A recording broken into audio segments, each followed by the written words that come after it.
lazy, and entitled. That's what we millennials used to be called. And now, guess who stole that? Gen Z. I'm a bit jealous because now us millennials are the more seasoned, older ones, with a bit of white hair. I only have a tad bit. And confession, fun fact, I have virgin hair. Yup, I have never dyed my hair. All right, I am digressing. Let's go back. But I remember when I started my business in 2017. And I remember saying to myself, I am not going to be doing career coaching with a Gen Z. They just don't get it. But now that I'm older, I've learned to empathize. And I've also come to a better understanding. They were the first generation born into digital screens and not by choice. And think of it, not just them, but even for us, whenever a negative emotion or feeling like anxiety comes up, they'll bring their phone out to deal with it.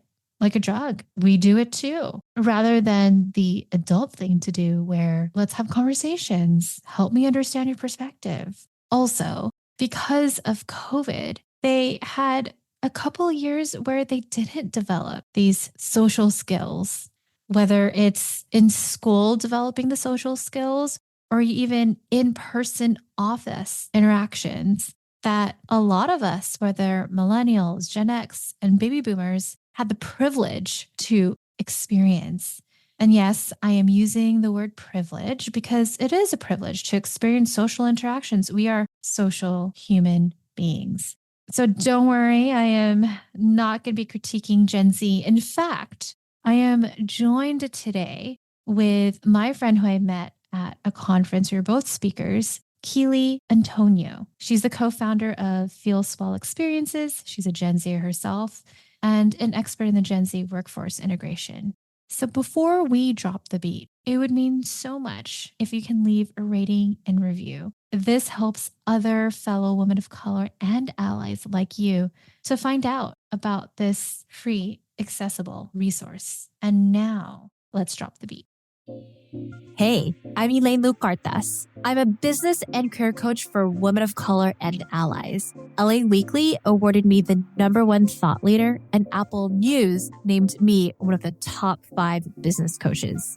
Done doing the most as a woman of color or ally, and you want to create your own definition of success and happiness? Well, grab your coffee, tea, or boba, and let's do some business and career real talk.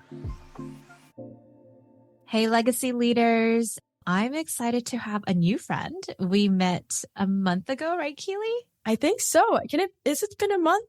It's been a month ago. And we were just like checking each other out at the HR Retail Conference. I just did a talk on psychological safety. And then it was one of those coffee breaks. And Keely came up to me, and then Keely had a wonderful talk on Gen Z. And we're like, we need to do a podcast episode.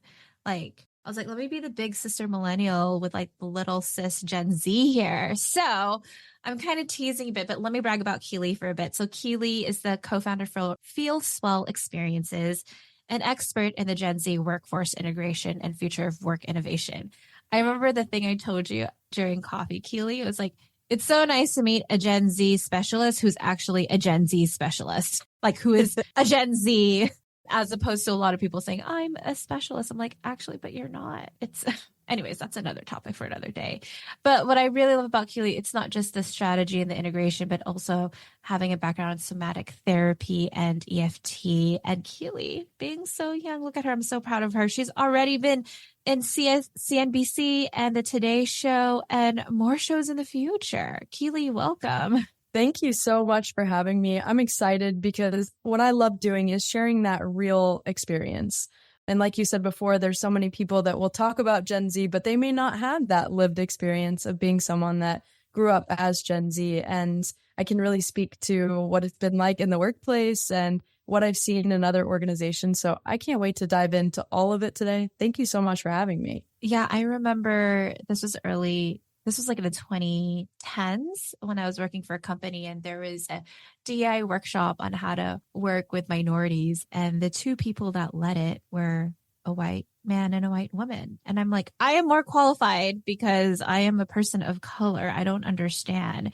And I think that's what's happening for these Gen Z experts. But I just want to say, I feel like I've dated myself having this podcast episode. I remember when millennials were so cool and we were the ones who are like, oh my gosh, millennials are so entitled and lazy. And I'll be honest, even when I started off as my coaching business, I was like, I don't want to work with Gen Z. They just don't get it. And now it's your generation being entitled, lazy, the quiet quitters. And like I said, as a millennial, I remember having this perception 10 years ago. So I would love for you to debunk that. And I think explain to people how it's different, because I think what we can learn from different generations is that we question the way things work, and it should be questioned and it should be changed. So Yeah, tell absolutely. us why those stereotypes are horrible. You know what? Let's get it because it's true. And, I think one of the things that I want to call out here is why I've positioned myself and brought up the aspect of Gen Z is because in our society, if I come and I'm really talking about leadership and human skills, people do look at me and they say, what do you know? Like, you're 25. What do you know?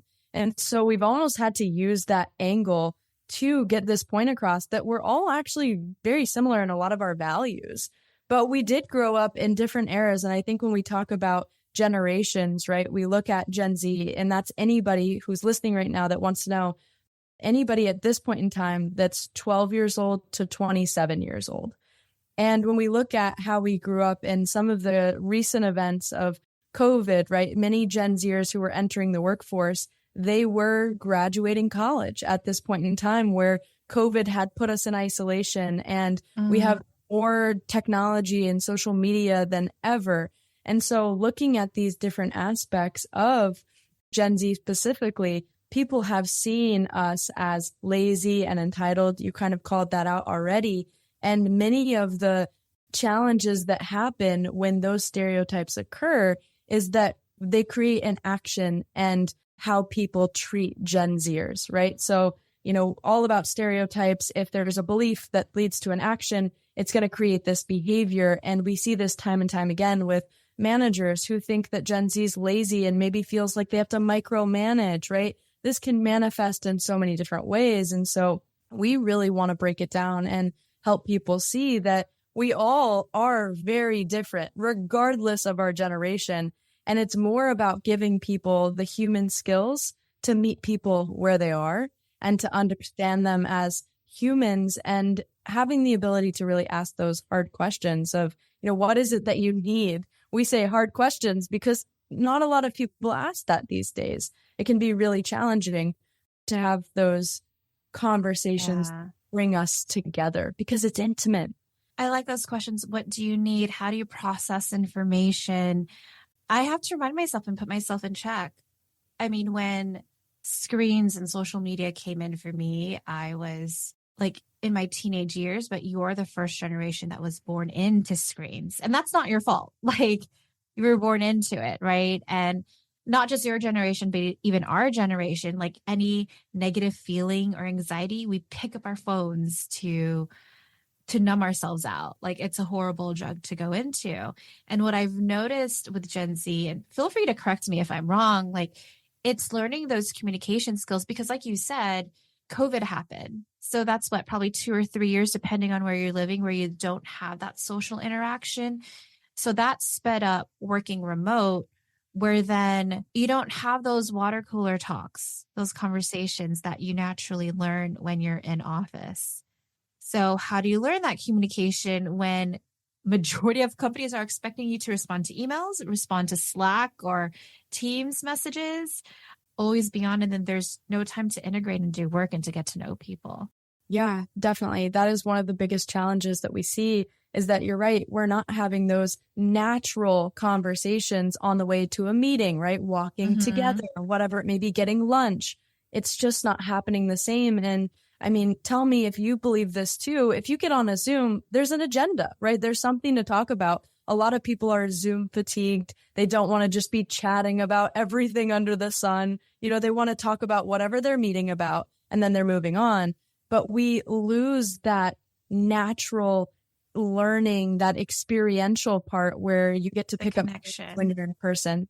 And so it is something that we're looking at and trying to provide solutions for different companies that want to take a new approach, that want to be more intentional about the ways that they gather. You know, we're in such a dispersed workforce. Many teams are hybrid. They may even say, hey, you can come in, 2 days a week, and people don't come at all. Right. And I've heard this many times working with different organizations. So how do you create? And we have to go back to basics. This is what we're looking at, because if you look at anything about Gen Z, we're actually the loneliest generation. And that leads me back to the connection, right? We've got to have that intentional human connection. So what we're really looking at is, how do we go back to bringing people and teams together intentionally in person and creating those spaces that are really meaningful, maybe over 2 days, 3 days, giving them that experience to be together, to learn from each other, and then go back out into their dispersed teams. Yes. But those experiences where they actually got to be together, you're going to feel so much closer. You're going to feel like you can ask the questions that maybe you were afraid to ask before, and you can understand people a bit more. Let's just talk about even making friends as an adult. How much time do we have to go out and hang out with friends and get to know people? Probably not a lot, right? We maybe have 1 to 2 hours that we'll dedicate per week, that we'll make friend plans. And they say that it takes about a year span to call someone even your friend. So it's the same thing. Imagine if we're just talking to people at work about work things and we don't actually ever get to know people. It's going to take a long time for us to feel really comfortable, for us to start working together in a really productive way and have that growth. And so I want to consider all of that as we move forward, that things have changed and we have to be a lot more intentional in order to have that human connection that we really need. Yeah, I think a couple of things. I know one of my clients' companies does it right, where every year they have a conference where people could connect. So that's one. And then within the different departments, there's an in-person meeting. So those connections are really big. This company has tried to do coffee virtual chats, but what has happened is that it's not mandatory. It's people who choose to, but it's the same people, and it's kind of people are canceling on it. So there's one piece. What you're talking about, getting to know people, something that we had, millennials, Gen X, boomers, is that third space. I remember that. And what that means is after work, let me go grab a drink, or let's play ball after and let's just talk about stuff. But because companies are a lot more, it's not so localized, it's globalized, different states, different countries. It's what can we do? But then what can you do locally? So I know some companies have a local coffee meetup, right? It takes away time. So finding that at the same time, I get it. Companies are always thinking about the bottom line. So I'm curious what you've shared with companies of I know it's going to cost money to meet in person, but this is the ROI that you get. Yeah. I mean, we can just look at some of the stats, and I don't have them off the top of my head, but when people will meet in person and then what their levels of confidence, trust, impact with their teams is, even months to come after that, it's huge. Think about any kind of experience that you've ever gone on. And this ties into a little bit of what I've learned about Gen Z, is that we're craving an experience. We're craving something that gives us a new perspective, that gives us a new opportunity to travel, to have fun, to enjoy time. And I think there was an article that maybe you sent over to me, Elaine, that I looked at that talked a little bit about how Gen Z wants to be rewarded. And one of the things that was on there was they want time off, right? They want time. And we really value this aspect of time. And I think COVID has played a really huge part into that, because we realized, what do we have, right? When you have all this isolation, these are the things that start to matter. You start to look at your life a little bit differently. So when I talk to companies about the impact of, let's just say we create a team connection experience for them, whether they're bringing, certain members on their team, managers, they're bringing, their whole entire team, if it's a small team, whatever it may be, it's let's look at the impact. Let's measure it. How do people feel before they come on an experience like this? What are they, and can we make it intentional, right? The coffee chats may be great, but is there something about it that really brings people together and they feel like, how am I going to get value out of this for myself? Because everyone's thinking about it. They want to know, what does it benefit me? And how do we bring those, and I talk about this a lot, how do we operationalize those company values and talk about each individual's personal values and help them connect to why they're doing what they're doing? There's got to be some sort of connection, especially as people become more thoughtful about how they're living their life and how they want to participate in different activities and even work in general. I want to ask, because I know a lot of leaders get frustrated. How do I lead Gen Z? I don't get it. So I'll give you kind of two different situations from different clients. I had one client where they were sharing, Elaine, there's like a social gathering and I don't understand why I should go. Like, this is a waste of my time. I have work to do. And it's no one from their department. It's from different departments. At the same time, they need to work with them cross-functionally to get work done. But I was fascinated as this person's coach where I had to explain why. Like, going to social gathering actually helps with camaraderie, getting to know your coworkers. I was also mindful that because of COVID, not so much social interaction learning. So that's one situation and scenario. And the second piece is, I remember talking to another client who's a millennial, and they were sharing with me, I have like 2 to 3 Gen Z workers. They want a raise, they want a promotion, but they're not thinking. Like, they're just doing their work. They're not critically thinking. They're making mistakes. So sharing those situations, because they're very real, I'm sure other people could relate listening to it. What would you like to share with our audience, who's probably primarily millennials or Gen X, of what we need to do to help lead, to communicate, to explain things? Because I know it's really easy for older generations. Like, I think about boomers, for example. Well, you just do it this way. Like, okay, well, that does not help me. Like, explain why, or the bigger meaning behind it. So how would you explain Gen Z wanting to be led, to be communicated, to be mentored? Yeah, I love it. Let's go back to your 2 situations. And speaking of the first one, if we look at this person didn't know why they needed to go to the social gathering. I'm assuming Gen Z? Yes, correct. Okay. This person's Gen Z. They had no idea and had to explain it to them, and then they got it. Right. So in once they got it, you explained it. So I think that awareness piece of why certain gatherings or why certain activities or events are important, you kind of mentioned that there, but I think that's a really big part of how do we actually create the education piece and awareness? Education piece. Why we do what we do. Because no one wants to just be like, oh, you have to go to this, but why? And that goes back to, again, I want to know, how does it connect to me? Why is it valuable? And maybe what you know as a leader, if you're my leader, about my values, why that would be important. Oh, Keely, we know that you want to grow here. We know that you want to do this, whatever it may be, X, Y, Z. Here's who you're going to meet. Here's what you can get out of it. And here's how it can support everything that you're doing on a day-to-day, whatever it may be, right?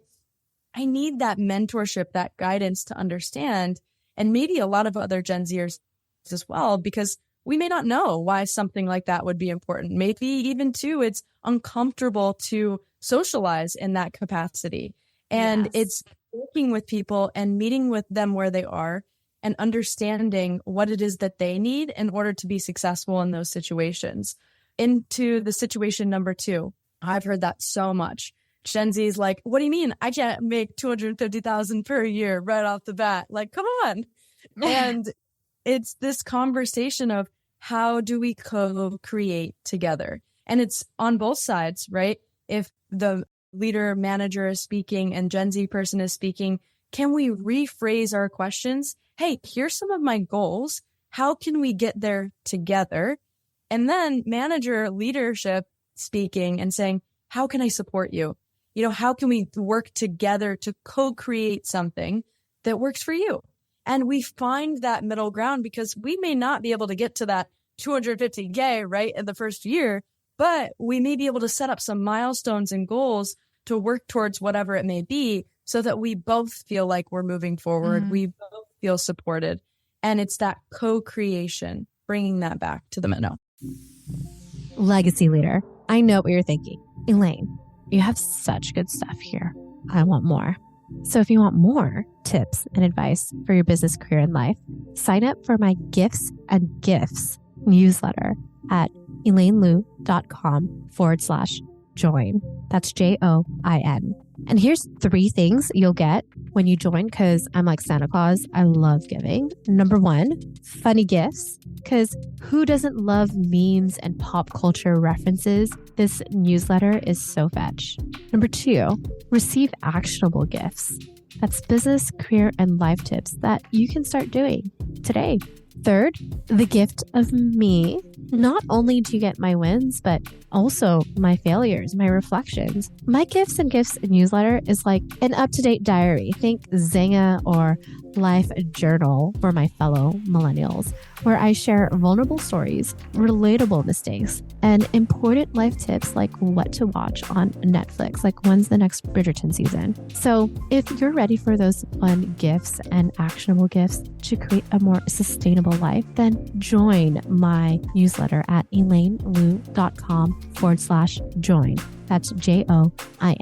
All right, let's get back to the episode.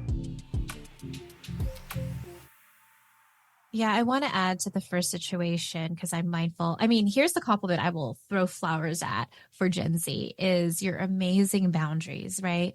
So I understood in her perspective of, this is extra. Like I could be running because she loves running, or I could be napping. It doesn't have to be a doing. It could just be a being activity, right? So to honor that, I explained exactly what I discussed earlier, why it's important. And I also told her, you don't have to stay for the whole thing. Like come for an hour. What I've also realized with my Gen Z clients, probably need to create something with this, but even prompts or scripts on how to socialize and do small talk. And I'm going to let my fellow millennials and above know, you're like, I don't understand. Like they should know how to do it. Gen Z didn't have the same exposure and experience as us. And I don't know, correct me if I'm wrong, but I was reading up on this too, even for parents, because I know probably your parents are maybe Gen X, early boomers, is going to school in high school. I know that generation, not blaming them, it's just society and culture, capitalism, of encouraging like this new generation to not have to work, like focus on school. Okay, do sports, but there's not a lot of like human interaction as much as well. I don't know. I might be wrong with that. I'm curious your perspective on that. So you don't have it as much. That's what I've heard. I could be wrong. Please correct me.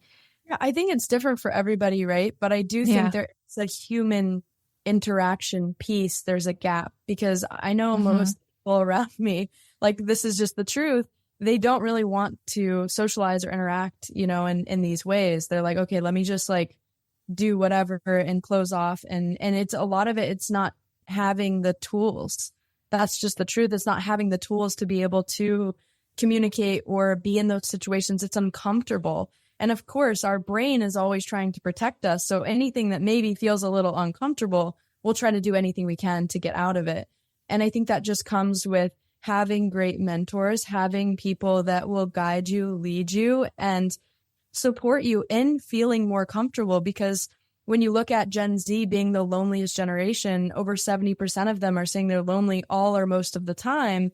We have to look at that and say, what is it that would help bring that back? And what could help people ease into that more comfortably or make them feel more open or like they can connect in these ways? Because we need that in order to keep growing. We need that in order to, I believe, utilize our full potential, to bounce ideas off other people, to, get feedback and continue to change and challenge ourselves. And if there's anything that COVID taught me personally, it's that my relationships are the most important thing in my life. And understanding people and knowing people and just trying to take care of the people around me. That's all I want to do, and I think that's why I do what I do, because I want to teach people how to take care of other people and have these conversations of growth and inspiration and ways that we can make an impact together. But that doesn't happen when the bridge isn't there, right? When there's that wall and there's no bridge to meet people where they are, we all fail, it doesn't benefit anyone. So we have to continue to educate on the tools that give people the ability to communicate and give them practice. Like you said, I'm going to come up with something for prompts. Great. That's a great tool. Most of my day I'm using AI, and that's prompting me all day, right? So it's practice of like really being able to bring in these different aspects of how we learn and how we're used to learning, and incorporating these different styles so that we can grasp and pick up the different ways to connect on every level. A prompt or a tool I even want to share in this episode, not just for Gen Z, I've been noticing it a lot more for even my millennial clients as well, and Gen X, is when you're working in teams, whether you're managing or even working cross-functionally in different departments, having a table, or it could be like a messy Google Doc of each individual you work with, how they best communicate, what's their motivation, inspiration, what are their goals, based off observations from you communicating with them or other people. How do they like best being talked with? Or based off your observation from how you've communicated with them or other people, what should you try to avoid or not say? For example, maybe you realize with certain leaders, I'm stereotyping, like C-suite leaders, when you're connecting with them, you need to be confident sharing numbers and data. Maybe when you're working with like someone who is more feminine, it's, hey, how was your son's soccer practice? I remember it was last week. Like having those notes and data is actually really helpful. So that's an example of a prompt. You went back of like what Gen Z needs. I think the reality is what the whole workforce, these 4 different generations, Gen Z, Millennials, Gen X, Boomers, all need to work together. I also want to remind the Boomers who probably are not listening to this episode, but I'll share it anyways, and also to resonate with those. I know because Boomers were my parents, right? And for them, it's like, you should stay at a job because you'll be rewarded. Like the reality is we're not going to have the same benefits of a pension or Social Security. That's just it. For our generation, for your generation, Gen Z, like our careers are going to change 5 to 7 times minimum, and that's how we'll increase our salary. What do you feel or know that Gen Z and all these generations need in a workplace? I feel like this has been the theme of our conversation, but it's that human connection aspect. It's that getting back to meeting people where they are, regardless of how they identify, regardless of what generation they're a part of. It's all of us trying to come together to just see that there's so many people hurting. There's so many people that feel alone. There's so many people that are going through so many different life challenges, and we've all just gone through COVID, and it has changed us and impacted us in ways that we may not even fully recognize yet if we haven't seen it. And to be able to look at that and say, how can each day I show up in a space and just ask somebody how they are, right? Just to have a little bit more empathy, to put yourself in someone else's shoes and give, this connection piece of conversation that can go a long way and carry into someone's day, especially for the people that live alone, work remote, don't see anybody all day, all week. Maybe you don't live close to their family, like whatever it may be, just going that extra couple of steps to meet people where they are. That I believe then that is what will change a lot of things in this world. I love human connection, and I think it's really powerful. Yeah, I think what I'm hearing from you, it's the turning the, how are you? Oh, I'm good, good. How about you? To, how are you really? Yeah, exactly.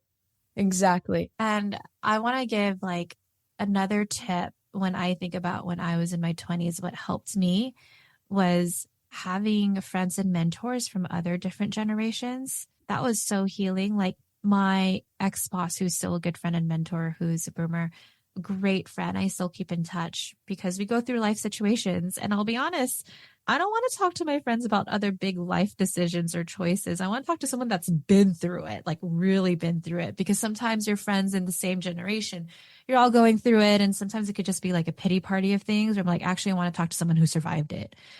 And I was just at a family party where I was talking, it was my boyfriend's cousin who's Gen X. And it was just nice talking to her. I think working on having friendships beyond your generation helps heal and comes to an understanding of different people.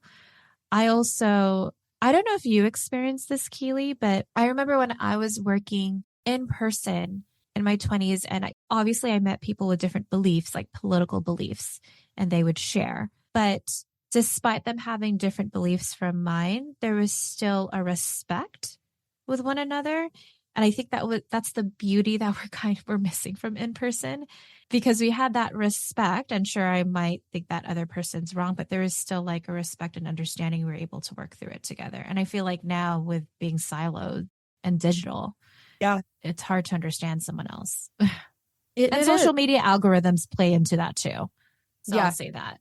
No, definitely. Right. There's so many different layers, but I think it is about just having that empathy, regardless of what generation, regardless of how someone identifies, because we really don't know the whole story. You know, I'm someone that's a part of the LGBTQ plus community, and people assume I'm straight all the time, but they don't know, right? And they may not fully be around people that are part of the community. They may not fully understand. You know, there's people that are trying to understand how to speak to certain people in the community, whatever it may be, right? And it's this aspect of just trying to like be there together and having that shared respect and not, you know, freaking out if someone, you know, doesn't understand, but like being able to like help them so that they can do it the next time and not feel like they don't even want to, they want to completely distance themselves from anyone that's part of the community, right? Like my goal and job of anything that I do is to just be really understanding and try my best to see where someone's coming from every aspect, because it goes a long way. And then I don't have to carry the anger every day with me. And I think that frees you to be able to live your life and make more meaningful relationships. Yeah. I mean, it's what you've been saying the whole episode is being a human and connecting. And even when, let's say, you're in those conversations and someone says something offensive, at the same time, they probably didn't do it. Hopefully, you have people around you that they probably didn't do it to be malicious. That wasn't probably their intention. But being able to have that conscious conversation on the side, not in front of a group, like, hey, when you said this, I just want to let you know that it's inappropriate and this is why. I'd prefer to call people in than out. And it means, you know, stepping aside, and it means giving somebody the opportunity to go, oh my gosh, I totally didn't know. I won't do that next time. Or here's how, you know, could I have said it like this? Whatever it may be, it can be a learning moment rather than a scolding and shaming, because no one wants to feel like they're bad. Yeah, I love that. Keely, I always like ending podcast episodes with, what is a big takeaway and reflective question you want to leave our listeners? I think a lot of what we've talked about is how we connect with other people, but I don't believe we are able to fully connect with other people unless we look at who we are and where we are. And so the question that I would ask for you to reflect on, think about, and maybe even take back to other people that you want to bring this podcast up to is, what is something that you can do today for yourself that can support you in creating more meaningful relationships? So taking that question fully around and bringing it back to you to understand how you can take care of yourself in order to have those meaningful relationships. So that might include, we were just talking before we hit record, going to the mountains and walking, or if you can't, grounding your feet in Mother Nature. I love that, because the most important relationship is the relationship we have with ourselves before we could do that with anyone else. And then, because people are in love with you now and they finally have met a Gen Z expert who is a Gen Z, how can people find you or connect with you? And also, side note, I just want to let people know, Keely's not on like social media. Well, I know on LinkedIn, but just not on Instagram. So don't stereotype that Gen Z is always on all the social media platforms. Yeah. You know what? It's so funny. I'll share this really quick story real quick. I actually, for the last 4 years, I built an entire business on social media, and we had like over 200,000 people always watching, following, and it was a lot. And so for the last 6 months, I've completely removed myself, and I'm just using LinkedIn, which I don't really consider it is social media, but it's more like work focused. So yes, I'm taking a break from social media, and you can find me on LinkedIn if you look up Keely Antonio. And you can also go to our website, FeelSwellExperiences.com. I'd love to chat with you. I'd love to answer any questions you may have about Gen Z or any of the ways anything that we talked about today. I feel like that could be a different episode, but when you were saying you had like 200,000 followers, I mean, did not have that much as you, but I'm in my almost 7 years in business, and I used to be online so much. And then I just got burnt out of performing consistently. Yeah, I was making probably 10 videos every single day, going live every week. I mean, it's how I ran my business, connecting with individuals, all over. And it was something that took a complete toll on me. And now it's just really nice to focus more on quality. I think it's what it is. And the people that, want to have those meaningful conversations, they're more one-to-one. I think we totally can have a separate conversation about this, but I don't know if it's necessarily so healthy to see a million people's lives. No, it ruined my psyche because I realized, even my day to day, like, okay, I'm having a coffee and bagel. Let me take a picture and let me share it. And then everything I do throughout my day-to-day life was like performing as if I was part of this reality television show. And then my dopamine hits were the number of followers, likes, and comments. And what I practice now, personally, not professionally, it's, wait, let me just be. Like, let me take pictures just for myself. Yeah. I don't need to post it right away, be present. And it's improved my relationships because I was realizing it was ruining my relationships with my family and loved ones and my boyfriend. I know. And when you're feeling that disconnection, I just look in like the top 10 people in my phone, in my text messages, and I will reach out to them because that is whoever's in my text message box. That's usually the most important. I'm going to laugh because I know you said top 10, but for my millennials, you'll remember the top 8 on MySpace. Do you know what that is, Keely? I've heard of it, but I never had it. Yeah. So like for my millennials listening, it's like the top 8 was you would list your top 8 on MySpace. And then, you're a teenage back then. It's like, why am I number 2? I thought I was your best friend. I understand why number 1's your boyfriend, but why am I number 2? Yeah, they do that on, I think what I grew up with was Snapchat. Same thing. You can see your score. And if your score or level is certain, like a height, I don't know. It's the same thing. See, I will say that. I mean, unfortunately, capitalism knows when you gamify things, you're going to attract Gen Z and millennials. Yeah. It's always competitive. Yeah, but it doesn't have to be. I know. Totally. Yeah, it can be more meaningful and way more focused on quality. Yeah. And then I guess I'll leave it with this, but it's like, what do you want to think about in your last breath in this planet and this lifetime? It's a great question. Ooh, I like that. I would like to think about the most meaningful moments that like really touched me and changed my soul. Like just being able to like be at complete, I always say like, I like being blissed out because I live in California and I surf, and just being in the ocean, like any moment that has been so blissful for me, I would like to completely just like surrender in that and be in that. And yeah, just feel like everything in my life had led me to all the moments that it did. And it feels really peaceful. As a dated millennial, because I think it's your generation that made up this term, what I heard is creating core memories. That's true. I created a core memory in the ocean, and I hope that's how I remember. So for our listeners, think about the core memories that you're creating and then ask yourself the hard question, am I creating that for myself? Yeah. Keely, thank you so much. If you want to connect with Keely, I will put all the information in the show notes, but thank you. And thanks for taking a break from surfing. I love it. Thanks so much for having me. And I love everything that you're doing, Elaine. You're crushing it. Thank you.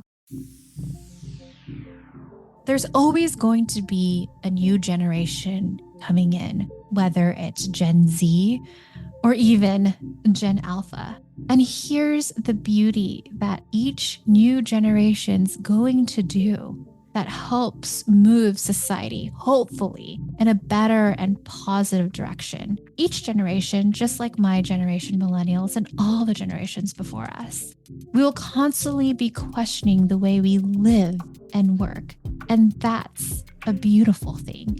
If you found this episode helpful, here are 4 things you can do if you feel called to do them. Number 1, if you could leave a 5-star rating and review, that would mean so much to my team and I.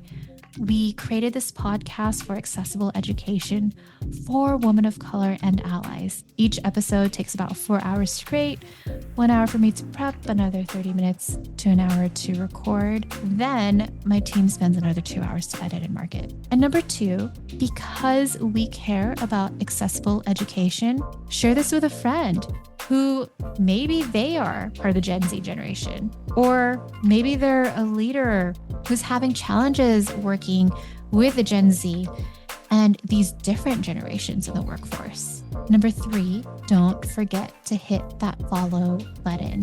When you do, it lets your podcast platform know how important this podcast is to women of color and allies like you. Number 4, if you need further support in your career or business and you're interested in working with me, then schedule an introductory legacy business and career review call.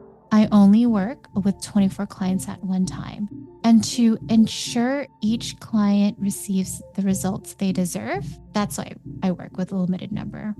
So you can schedule a complimentary call with me at elainelou.com/call. That's ELAINELOU.com/call.